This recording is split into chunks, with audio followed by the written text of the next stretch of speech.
We are joined now by ESPN senior writer Seth Wickersham, the author of American Kings, a biography of the quarterback. Seth, thanks for joining us. I'm not sure Chicago was prepared for what they read today about Caleb Williams considering blowing up the NFL draft because of his concerns playing for the Bears, a place his dad, Carl Williams, said, quote, "Chicago is the place quarterbacks go to die." So you spoke to both of them, and it sounds like they went to great lengths to try and see how to prevent Caleb from coming to Chicago. Well, I think that, look, Carl Williams is a very astute business mind. And I think that not incorrectly, he noticed that whatever team picked his son was going to have him for 8 years because of the way the league's collective bargaining agreement is set up, where they have you for 4 years on a rookie deal, fifth-year option, and then they can franchise tag you for 3 more years. That is a long time to not have any agency over your employer. And so Carl spent a lot of time looking into like interviewing lawyers, agents, people like Archie Manning, looking for people who could help him find loopholes or ways around the draft. And ultimately he couldn't find it. And so what they were left with was entering the combine is wondering whether it's worth doing what John and Jack Elway did in 1983, which is created an untenable situation with the team in the city that drafted him, and whether that was worth it. And what was the sticking point there between, I guess, Carl and Caleb to be like, hey, like, I don't know if this is the best situation? Because I remember going to the combine and there were those questions and some rumblings about this being a thing. And could Caleb Williams kind of decide where he was going to get drafted by, not saying he didn't want to go to the Bears? What was the sticking point? Because it seemed like as soon as Caleb Williams then walked up to the podium, I remember it in Indy, he was like, "Good morning, everyone." And suddenly, like, all these questions about his character, how he was going to be in the locker room, how he was going to treat these teams went away. Well, so at the combine, he met with the Bears, and the meeting was fine. I don't think it was anything special. It kind of left Caleb wondering, like, how well he had vibed with the staff. And then he met also with Kevin O'Connell of the Vikings. Now, Kevin O'Connell is, he was a 4-year starter at San Diego State at quarterback. He played quarterback at the NFL, was a teammate of Tom Brady's briefly. He has been around some of the best NFL coaches in his coaching career, and he has become one of the NFL's best coaches. And he and Caleb really hit it off. And that left Caleb wondering, man, I quote him as saying, I need to go to the Vikings. And, his dad was ready to do it. And he knew that there might be, some blowback if they tried to do that. But he was willing to do it to give his son a chance to play for the team that he thought he could be most successful at. Couple things happened. Number one, Ryan Poles told Caleb, "We are picking you first no matter what." The team had all the leverage in that situation. And so really the question was whether they wanted to try to, nuke the city of Chicago. And as Caleb told me, I wasn't ready to nuke Chicago. And in fact, I think that after he met with the Bears in Hallis Hall, he was pretty excited about the opportunities there. Obviously, the first season was a realization of everything, almost everything that Carl feared. Do you think this was mostly because of the coaching staff at the time? Like, there was a line in your article that said, he didn't know or wasn't being told how to watch film or what film to watch. He was kind of like left in the dust as a rookie without a veteran quarterback in that quarterback room as well to kind of figure it out on his own. It's awful. And it happens more in the NFL than anyone really knows. And it's one of the reasons why Carl Williams, once again, was willing to go to the mat to try to give his son a chance to land on the team that he thought he could be successful at. And when Caleb and I were talking about it, I mentioned, Alex Smith, of the former #1 draft pick of the 49ers. He's talked about this too, how he was picked first overall by the team. They make you the face of the franchise. And he would sit there alone in the film room in the dark, watching film, nobody telling him how to do it or what to look for or what to do. And Caleb could relate.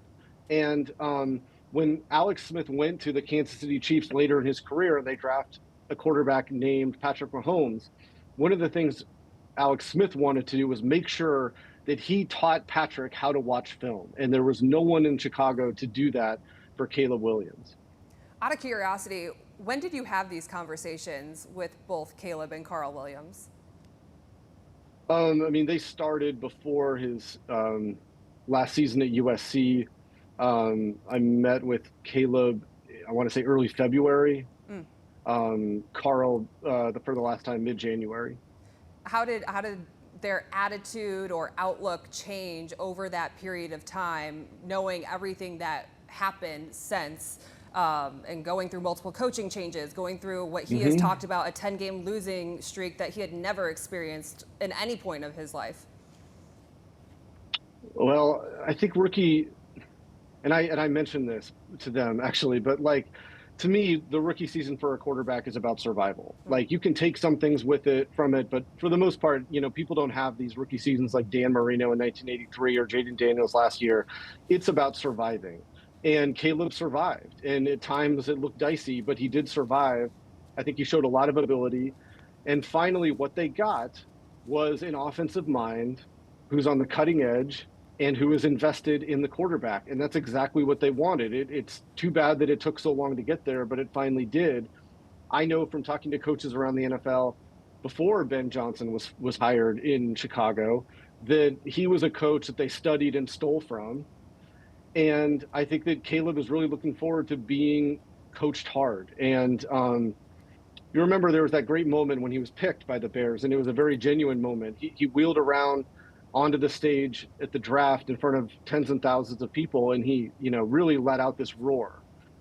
And he roared again when Ben Johnson was hired. And I asked him, how did those screams compare to one another? And I think they were very similar. I mean, I think he's elated to work with Ben Johnson and really excited at the things they can potentially do together. Yeah, I feel like you heard a difference in Caleb's voice and tone once they hired Ben Johnson. We heard him tell the story of being in his car and letting out the multiple Nope. yells, the conversations he had about building an offense around him. I don't think that was the case with Shane Waldron. Having accountability. Caleb said when he went through all of those different coaching changes throughout his rookie season that he wanted to be coached. And he's, unfortunately, I think Hmm. there was just a dichotomy between maybe not being coached hardly at all with Waldron to being coached in a way that he wasn't fully used to, maybe with Thomas Brown. And obviously there was a ton of changes that went on along there as well. What was Carl's change in tone, though, over this period of time? Because it seems like he's the one that kind of instigated all of this.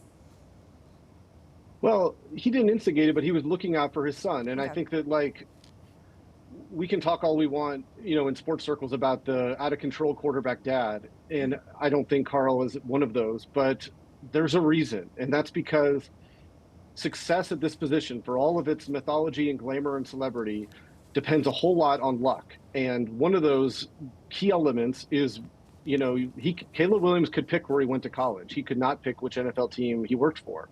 And who picks you matters, and organization matters, and infrastructure matters, and schematic expertise matters. And, like we said, it was very clear as the season went on that Carl's fears were well founded, and the proof is that neither the offensive coordinator nor the head coach made it through the season.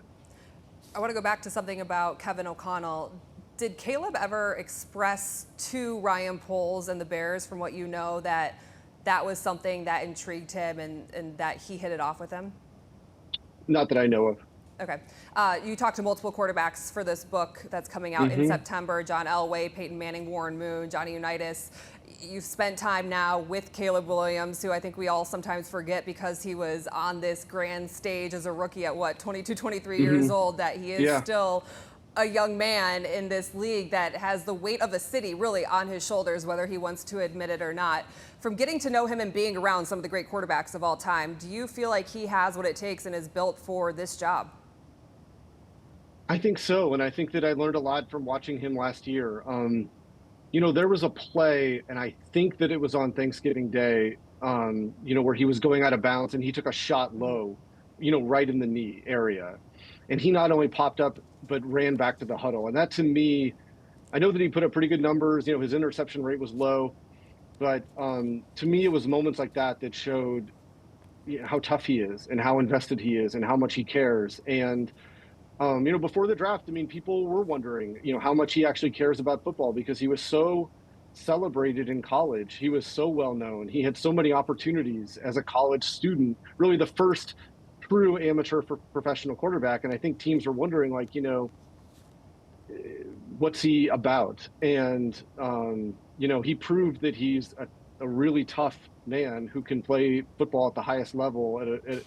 And I think that, there's nothing that's given in the NFL. The teams are going to have an offseason to study him. They're going to try to exploit his weaknesses. And, he needs to get better. But I think that he has a real chance to do so with the offensive support system in place, some of the teammates that have put around him. I think this is what they kind of wanted. And so I think he's really excited for next year. You just mentioned something. Teams are wondering what Caleb Williams is about. You have this now relationship with him from being able to tell this side of their story. From what you've gathered, what have you gathered about what Caleb Williams is about? I mean, I think he's about football. I mean, I really do. And I think that, like, there might have been moments where it didn't appear that way all the time, but, he was an accountable quarterback this year. And there was a lot of frustrating moments that, he didn't break. And it was kind of interesting to watch him do that. Remember at USC, I think they lost at home to, his last year at USC, they lost at home. I think it was to Washington, maybe. And remember, he found his mom in the stands and he kind of fell into her arms and he cried. He didn't come out to meet the media after that press conference or after that game. And that was a bad loss at home. And, a lot of NFL teams were like, that doesn't fly in the NFL. Like, that doesn't fly in the locker room. That doesn't fly for the team that pays you. You need to be out there. And after every game, he was out there. After 10 straight losses, he was accountable. And, I think that he's a leader on that team. Seth Wickersham, the author of American Kings, a biography of the quarterback. When can everyone get their hands on this book? I know all of Chicago is going to want to be reading this. Thank you. September 9th. Perfect. We appreciate your time. Thanks for coming on the off season, and good luck with the book.